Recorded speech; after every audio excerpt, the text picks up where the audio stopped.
Welcome to the Macon Management Show. And this week we are jumping into training your team or your employees or just your people. Um, Before we get into that, last week we talked about micromanaging, and I thought it was a great episode. I think it's something that all of us have had a boss kind of be over our shoulder and micromanage us. And hopefully, if maybe you are that boss and you're, micromanaging your team members, that would definitely is a video for you. But I dropped the link in the video description.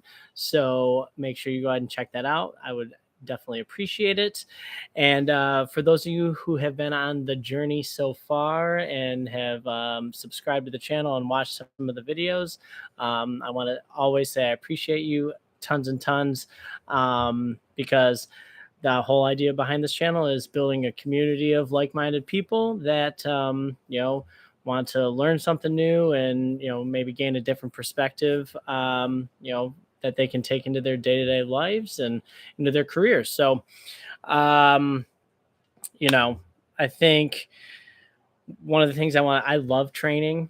Training is one of my passions. It's something that I've been able to excel at throughout my career. Lots and lots and lots of training, hundreds of, hourly shift or crew people, countless assistant managers, general managers, and all the way up to the franchisee level. In 2014, I was recognized as as our brand's national rookie trainer of the year. And so I do have a little bit of background to talk about this specific topic, and you know, just I'm excited to, because honestly, without training and without your team, you can't get to where you want to go, and you're on a personal level, as well as your business level. So, I think we're gonna just dive right in here. So, first of all, I want to look at the definition of training, and so the definition of training is the action of teaching a person or animal. This is not an animal training channel. um, so it is the action of teaching a person a particular skill or a type of behavior. Um, and so as a manager or a boss or a leader in your organizations or your stores, um, I think it's super important to highlight that action word. And because training is not a spectator sport, I think that's the first thing you need to kind of take away from today is training's not a spectator sport. Training is something that is done every day. It's ongoing with employees. Yes, I have my note here says it's continuous and ongoing. um, I think where a lot of organizations, kind of fail is where they, bring someone on. They hire a great person or a great candidate. They bring them in. They show them something, one or two times, or her something. They, like, all right, this is how you do it, and then they just throw them in, and they say, oh well, training trial by fire, they'll be fine. And then they, especially in like maybe the quick service or the restaurant industry, specifically, that's kind of a recipe for disaster, honestly, because you're expecting that team member after 20 minutes of being shown how to do something, or maybe an hour of training, that they're going to be proficient, they're going to be able to execute the brand standards, or the product standards, and give the customer, and ultimately everything's about the customer, the a great experience or a great product. And so I think it's kind of a common misconception where when people say, oh, like, I like just training my team members, trial by fire. So I would kind of urge those if you're a manager or a leader watching, I would kind of urge you to maybe take a little bit of a different approach. I'm going to kind of go over a couple different ones today, and hopefully that will, kind of just open a different perspective and, um, allow you to train your team members, which will then be able to empower them to do their job better. And ultimately, when we're talking about training, you know, training is for your team members. It's not something to look at as, oh gosh, I got to train the new guy today. Oh, I have to spend, I have to go in early for an opening shift because I got to train someone. I don't think, training should be looked at as an inconvenience for a leader in your organization. I truly think that training is, you really need to look at as an opportunity, um, to better your organization, to better your team members, and ultimately that allows them to feel valued. And if you're in a relationship, or you're in an organization, I feel like, um, feeling valued is super important, to overall happiness and, productivity, et cetera, et cetera. So, um, that's kind of like on a baseline training aspect. Uh, but kind of before you get into the training process, we're talking specifically about, um, existing team members. I think one of the a really important aspect of it is evaluating your team and where they currently stand. Um, and we can kind of talk about that maybe more in depth on another show. But as you kind of analyze your team and evaluate your team, you're going to kind of be able to rank them and gauge them, from A players, B players, C players. Hopefully, there's no D players on your team, um, and what type of training does each one of those, levels need to be able to move up and get to the next level. Now, you may have some C players on your team that, they might not be management material type deal, um, but in terms of what you're kind of within the confines that you're working, sometimes those C players can definitely be a B player within their current role, and it doesn't necessarily mean that they need to move up. Um, but each level kind of requires a different set of training, and I think the only way to do that is, to evaluate them first and kind of see where they're standing.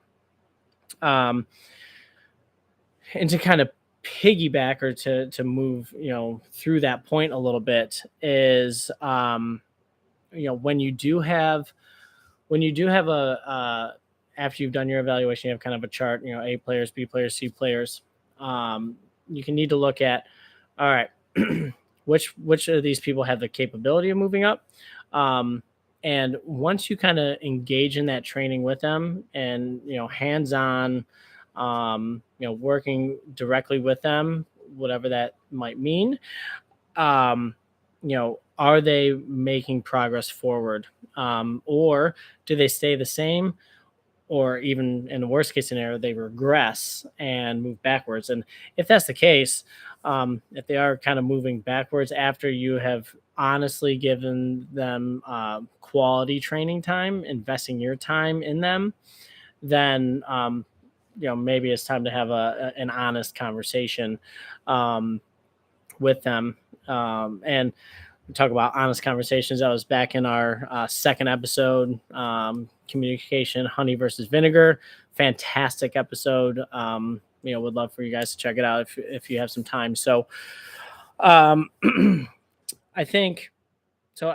As you have your A, B, C players, etc., and kind of analyzing that, I think on the very surface, you need to realize that everyone learns differently. you're going to have some people that are they really like just watching videos and learning that way. You have some people that are readers and they like to learn by reading. You have other people that love to learn, hands on and doing the task at hand. And I think knowing that each person learns differently, which then in turn means how you train them is going to be different. Now, you might be training the exact same task or the exact same responsibility, but how you do so is going to differ a little bit from each person. Now, I think in a lot of big brands, they have a very specific training methodology and training manuals and videos, et cetera, et cetera. And I definitely say utilize the tools that especially bigger brands have for you, because those are um, assets to you. However, pardon me, just putting someone in front of a laptop screen and say, here, learn this, and because that's what the training schedule or the training manual says for that brand is the proper way to go about it, you might be doing that particular employee a disservice. So I would highly recommend, when you have that, especially a new hire, but even an existing team member, is asking them, how do you like to learn? Do you like learning more hands-on? Do you like learning in a like a video setting, or by written word? So I think all of those things can be utilized and kind of throughout your process of training. Don't just stick to one. I think you need to kind of use them in harmony together. Um, pardon me. To move to that next point is um, kind of the how of training, maybe. And one of the things I like to say is, um, train them, train your team member. And training, that means explain it. So explain what you're doing, how you're doing it, why you're doing it. Remember that why. We're going to talk about that in a minute. um, Show it. So if you're in a restaurant setting, show them how to do it or what you're doing. Even in an office setting, it's the same thing. If you're working on Excel, maybe. So explain what you're doing, show them how to do it specifically yourself, and then on the next stage after that would be do it with them. So maybe you kind of do it at the same time.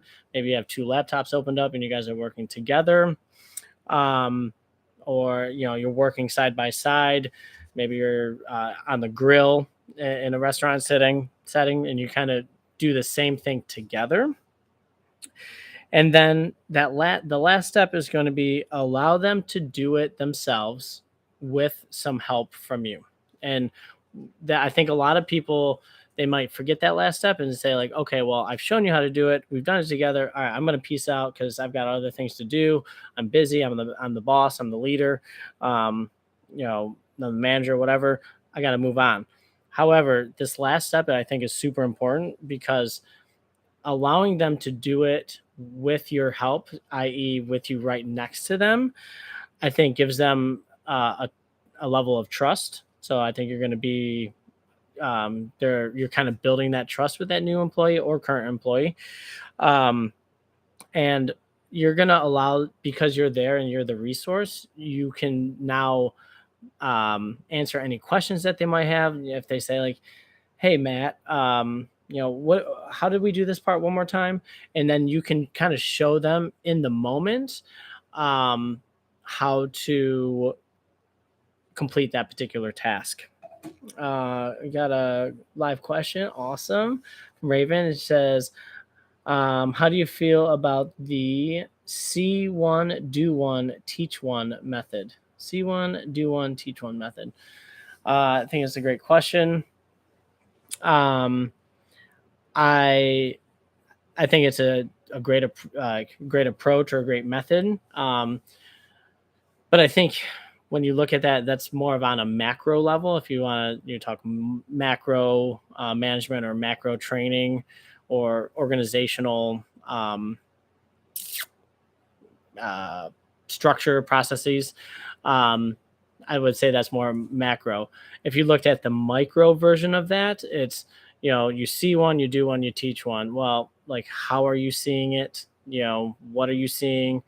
You're doing it maybe with your hands. You're kind of figuring it out, and then once you figured it out, then you kind of teach it. Well, I think that's a fantastic method, um, because what you're doing is then you're trying to empower those particular team members to then eventually be able to teach what they have just learned. But I think it's important, if you kind of dive into the nuances of what they're doing, is like, are they doing it the right way? So yes, we can see it, and they're doing it, but are they doing it the right way? And the only way that we know that is if the manager, leader, or coach, supervisor, assistant manager, et cetera, is right there training the process with them. Kind of going back to that last point I was making. But I do think it's super advantageous that eventually you are training and empowering your team members to have the confidence, the skills, and the ability to then teach the next person that comes into their role, or to an equivalent role. And kind of to go off of that, I personally believe that everyone should be training their replacement.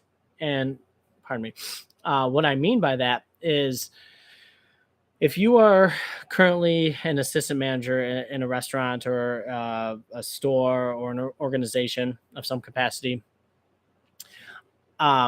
you should be working, and hopefully you have learned from your manager or district manager, owner, etc. And you should be working with the team member, the general crew member underneath you, to eventually train them well enough and empower them enough, and work with them so that they can take your job and they can do your position. Now, a lot of people get super frightened by that, and they say, "Well, Matt, why would I want someone to take my job?" And I think, and my response always is, "Well, why wouldn't you want them to take your job?" And they kind of look at me all puzzled, and I say, "Well, if there's a promotion opportunity, uh, to move up, maybe if you're an assistant manager to a general manager role, and you want that position, but if you let's say you want that position, you take that position, but you've not trained anyone on a lower level to move into what your current position is, that assistant manager role, you're going to set yourself up for failure, because you've now moved into a general manager role. You're feeling great, popping the champagne, um, and you move in, you're like, oh crap, I have to do the general manager job and the assistant manager job. Why is that? Oh, that's because you didn't train anyone to move into your assistant manager role. And so, I'm a huge advocate and believer that, if you want to move up and within your organization, then you have to work and train the people underneath you to be able to slide into your role so that you have that opportunity. And all you're doing is, continuously um, building a cycle of opportunity.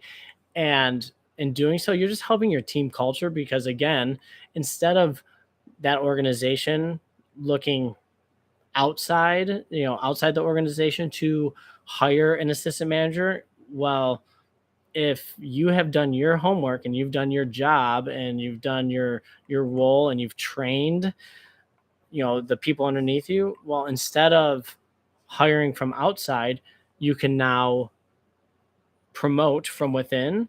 And as much promotion from within, because you were just promoted from within, you were the assistant, now you're the general manager. Woohoo! Big ups, congratulations. But if you're working towards getting other people promoted from within, you're just bettering your organization, and ultimately you're you know you're increasing your retention, you're reducing your turnover. And I'm going to touch on that in just a few minutes. But um that is what has always given me success in building teams. And when you build a team, it's constant training with the expectation that you're training them to be able to take over your job and to hopefully do it better. Because if they're doing better than what you did in that role, like, a testament to them, because they've grabbed the opportunity, they've taken it, they've ran with it. But also to the teacher, what is that, the Star Wars, right? I'm real bad with Star Wars, but I think it's like, the Jedi mindset, like, I don't know. Bad with that, but you're kind of picking up what I'm laying down. So I think um just really working towards getting you know working with those team members to be able to move into your role, very important. And don't feel threatened by that. A lot of people might feel threatened that uh like, oh well, again, why do I want this guy to take my job? Well, have confidence in yourself. You're in the position that you are because you've earned it, hopefully. And if you are, then again, the more you train the people underneath you, the more opportunities you're going to have to move up in your organization. um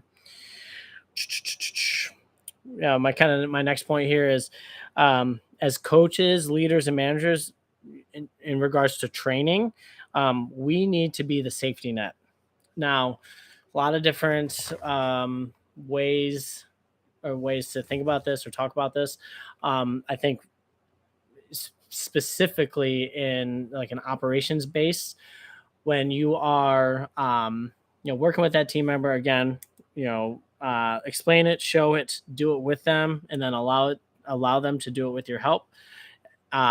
This kind of falls into that with help point. And when they are doing it, and if they're doing it well, great. But when you're there, you're the kind of the safety net for them, so you're not allowing them to fail. And I think that's super important when you are training someone, because when you're training them, yes, mistakes are going to happen, and that's how learning happens. But in terms of making sure a product goes out correctly, or a plate or a dish in a restaurant, or making sure a report is done correctly in a more of an office setting, um, you are the safety net as the leader. And um, so what that requires of you is a little bit more time, maybe a little bit more attention to detail. But what that does create, again, is more trust with your team member. And it also will show them that, like, if they did make a mistake, it could be a small mistake, but at least you're there to rectify that mistake before it gets to the consumer or customer. um, or you know I just think that that's really, really important, to be that safety net. Because again, that trial by fire and allowing them to fail after you've shown them or trained them once or twice is just not a recipe for success. All right, so want to talk about in the scope of training itself. It's always what we're doing. So what are we doing? In my world, it's we're gonna make a sub. Okay. And the next question is, all right, well, how do you make the sub? All right, well, then you're kind of working through that. But the most important aspect of training is the why. And I think it's often forgotten, and it's just so integral to an employee's success and their understanding of like what they're doing, how they're doing it, but why they're doing it. Um, sorry, I'm like trying to reposition myself here, get a little comfy. It's a great live stream so far. Thank you so much for those who are watching or have watched so far. Um, yeah, the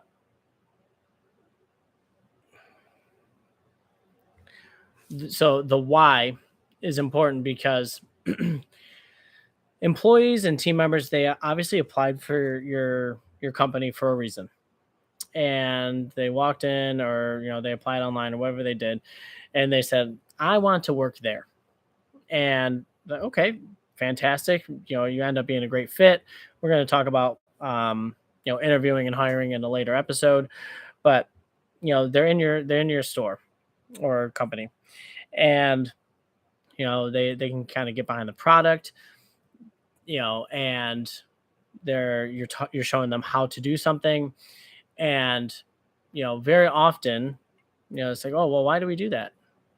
and and I've heard it lots and lots of times that a manager might say, because I said so, or because that's the way it is. um and I think the understanding of why, from on a leader standpoint or a manager standpoint, is really important, because it will it just empowers the employee to know their job better, kind of up inside and out type deal.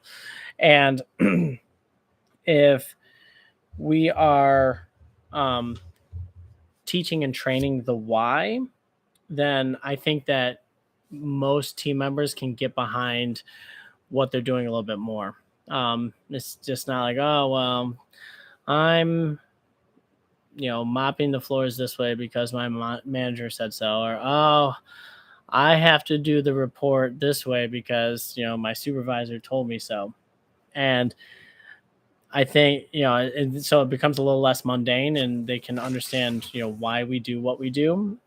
And I think that is just as important as how we're doing it. um One of the things I think I'm going to kind of leave you with is, as a leader, manager, boss, shift leader, assistant manager, any of those, titles. And I really hope that you guys have watched till that up to this point. If you have someone in your life that is one of those, please share this video with them. Um, but one of the questions I will always ask is, like, does your team have high turnover? Maybe it's a team, maybe it's an organization or a business. Do you guys have high turnover? Um, and I want to say, what's the so only 54% of QSR employees reached 90 days of working before quitting in 2022. And that's according to a report out of Our Work. Um, and I think the reason why I want to say that is, like, only half of employees hired were only stayed beyond 90 days. And it's just astounding to me. And I know, people will always say, well, it's just the nature of the beast. The restaurant industry has high turnover. And I just don't necessarily believe that. I don't believe that it has to be that way. And I think that I'm going to kind of, like, a little catchphrase here for you is train to retain your people and your team members. I'm going to say it one more time: train to retain your people. If you want, if you want your restaurant or your business to be a revolving door of employees, and you're just racking up the cost of training and onboarding and uniforms, et cetera, like, then don't train them, and don't spend time with them, and don't be that safety net for them. Um, if you want to stop that revolving door, and you want to keep and build a team, and build a company culture of hiring and developing and promotion from within, then train them and spend the time with them. I just a lot of managers and people will say that, well, training, it's just an added cost to my business. And I I'm gonna get to my quote of the day here in just a minute, but um, training is an investment, and you have to look at it that way. And I think that if oh, all right, we got a little call there. Um, Sorry about that. Live shows. Um, I think that if you are um, what's the word I'm looking for here? Um, if you're looking at the whole picture as an added cost, and oh well, I'm not going to hit my bonus because I hired this new guy and I got to train him. That's the wrong approach. You hired this new guy, and the goal is to train them and develop them, and you know bring them into your organization with the idea to be successful, not to just lose them in 90 days. So um, it's just, and all of it comes down to training. And if you have any questions about maybe some different, more specific aspects of training, please don't hesitate to drop a comment in here. I do look at the comments. I try to reply to all of them. um, so maybe you're watching this not live, which is okay. But I would love to hear maybe more specific examples, and I'd be happy to help you in that capacity. um, check out our Instagram. I'm going to be trying to post a little bit more on that. It's Making Management Show on Instagram, and we're playing with the idea of maybe a TikTok. We'll see. I don't know. Don't hold me to it. But finally, that'll lead me to our quote of the day, and it's by Dan Sullivan, and it says, "Treat your employees like an investment, not a cost." Um, so simple, but super important, because training is what builds organizations, it builds success, and it's the only way you can move up and get to the levels that you want to get to as a leader, a business person, etc. So, um, again, treat your employees like an investment, not a cost. And thank you all for watching. I really appreciate every single one of you. Like, subscribe, please share with anyone that you might think finds value in this. So until next week, I will see you then. Take care.